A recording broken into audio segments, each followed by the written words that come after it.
РФ усиливает военное присутствие в Центральной Азии. Таджикистан. В школах требуют чеки. Мирзиёев восхваляет Аль-Харизми и Джалалиддина Мангуберды. Министр обороны России Сергей Шойгу заявил о намерении Москвы усилить военные базы в Таджикистане и Кыргызстане в связи с ситуацией в Афганистане. Заявление глава российского Минобороны сделал на фоне военных учений в Таджикистане «Региональное сотрудничество 2022» с участием стран Центральной Азии, США, Монголии и Пакистана. Планы Москвы об усилении военных баз в Центральной Азии Сергей Шойгу раскрыл на заседании стран ШОС в Ташкенте, заявив о растущей угрозе безопасности региона из Афганистана. Серьезным вызовом безопасности в Центральной Азии остается положение дел в Афганистане, где активизируются международные террористические организации, такие как ИГИЛ и Аль-Каида. В стране на фоне продолжающегося вооруженного противостояния ухудшается социально-экономическая ситуация.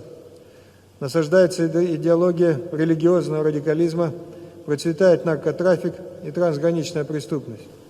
Со своей стороны повышаем боевую готовность российских военных баз в Киргизии и Таджикистане, а также других сил реагирования на возможные кризисные ситуации.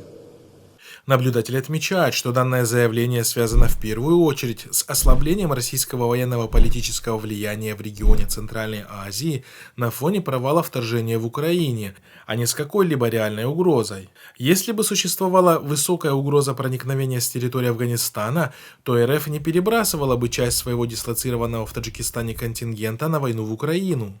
Безопасность региона беспокоит Кремль в последнюю очередь. Следующий план Маршалла как был реализован. Кыргызский политолог Адиль Турдукулов считает, что Москва удерживает точки напряженности, чтобы не потерять свое влияние в Центральной Азии. Примером этому, по его мнению, являются отношения между Талибаном и Душанбе. Шойгу, с одной стороны, говорит правильно о некоторых существующих вызовах в Центральной Азии. Одно из них – положение в Афганистане. Это очень опасно, особенно для Таджикистана, граничащего с ним. Потому что между Душанбе и Кабулом есть много проблем, но в словах Шойгу скрыты другие причины, потому что в регионе слабеет геополитическое положение России. Мы видим, что страны Центральной Азии отдаляются от Кремля и стараются самостоятельно вести внешнюю политику. Москва была монополистом по политической и военной безопасности в регионе. Теперь они опасаются потерять свой козырь, и это их сильно беспокоит. Сейчас действия России направлены в сторону Украины. Это также участок противостояния с Западом. Возможно, если появится другой очаг конфликта, то Запад будет вынужден идти на переговоры с Россией. Поэтому у Москвы есть повод создать очаги конфликта в других регионах. Примечательно, что в российских СМИ сразу после заявления Шойгу появились публикации о том, что Талибан перебрасывает границы с Таджикистаном дополнительные силы и бронетехнику. Так, например, российские порталы «Авиапро» и «Военное дело» сообщают о том, что танки и другая бронетехника движения Талибан замечены движущимися в сторону границы Таджикистана. Речь идет о развертывании крупной группировки террористов в сравнительной близости от границы с этим государством, что может являться свидетельством того, что террористы подготавливаются к нападению на Таджикистан, отмечает издание «Авиапро».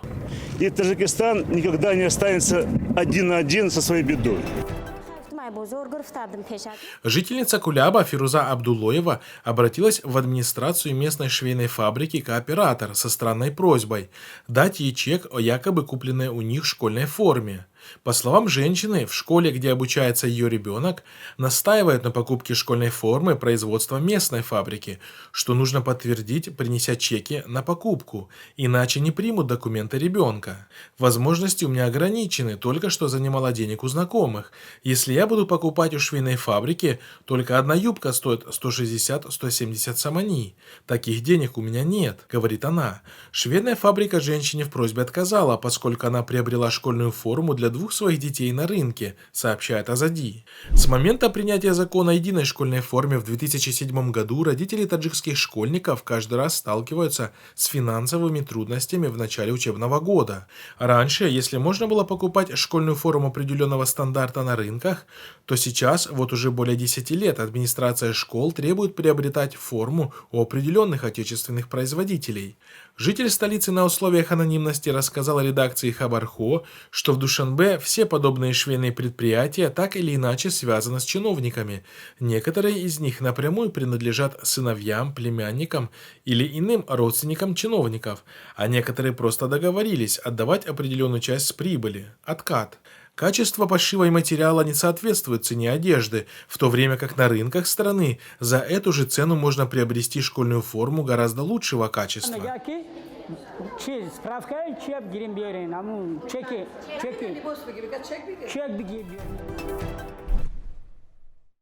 Президент Шавкат Мирзиёев 29 августа заложил капсулу в фундамент городка Аль-Хорезми в городе Ургенче. Символично, что реализация доработанного проекта стартует в эти дни в преддверии Дня независимости, сообщает пресс-служба президента.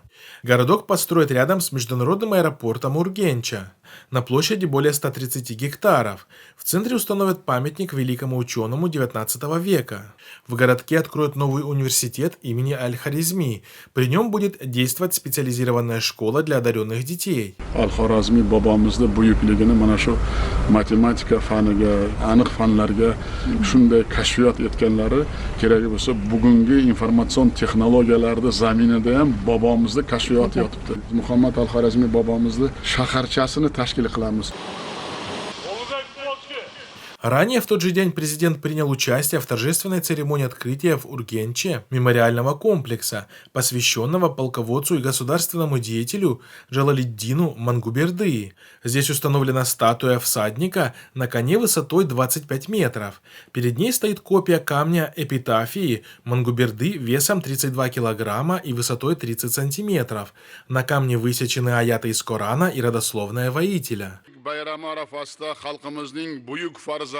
Примечательно, что обе эти личности оставили свой след в мировой истории.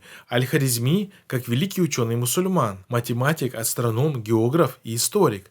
Джалалиддин Мангуберды как великий воин, до последнего своего вздоха стоявший на защите ислама и мусульман против монгольского нашествия.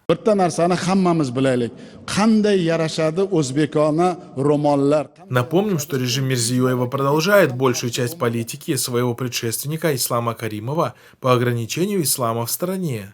До сих пор в учебных заведениях ограничивается право на ношение платка. Мужчинам принудительно бреют бороды, обучение детей религии запрещено, как и посещение ими мечетей.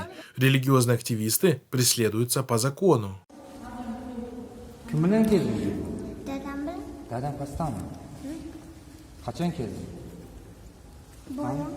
Nima bor?